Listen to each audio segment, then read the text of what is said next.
Hey guys, আসসালামু আলাইকুম। কি অবস্থা সবার? আজকে আমরা দেখতে চলেছি ভারত বনাম বাংলাদেশের এশিয়া কাপ টি-20 ম্যাচ সুপার 4। ভারতের বিপক্ষে বাংলাদেশ টসে জিতে ফিল্ডিং করার সিদ্ধান্ত নিয়েছে। চেষ্টা করেও অভিষেক শর্মার ক্যাচ তালুবন্দী করতে পারলেন না জাকের আলী। পাওয়ার প্লেতে কোনো উইকেট না হারিয়ে ভারতের সংগ্রহ ৭২ রান। বাংলাদেশের বিপক্ষে ২৫ বলে অভিষেক শর্মার অর্ধশতক। ঋষাদের দ্বিতীয় শিকার শিবম দুবে, ৮৩ রানে ভারতের দ্বিতীয় উইকেটের পতন। ঋষাদের দুর্দান্ত ফিল্ডিংয়ে রান আউট অভিষেক শর্মা। প্রথম বাংলাদেশি বোলার হিসেবে আন্তর্জাতিক টি-20তে ১৫০ উইকেটের মাইলফলক স্পর্শ করেছেন মুস্তাফিজুর রহমান। ভারতের বিপক্ষে ১ উইকেট শিকার করেছেন তানজিম সাকিব। বাংলাদেশকে ১৬৯ রানের টার্গেট দিয়েছে ভারত।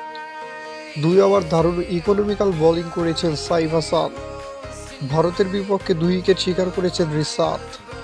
ভারতের বিপক্ষে ব্যর্থ তানজিদ হাসান তামিম। পাওয়ার প্লেতে ১ উইকেট হারিয়ে বাংলাদেশের সংগ্রহ ৪৪ রান।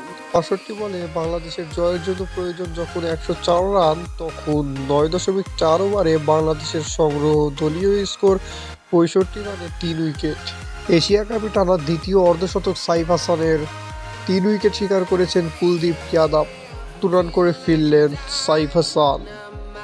বাংলাদেশকে ৪১ রানে হারিয়েছে ভারত।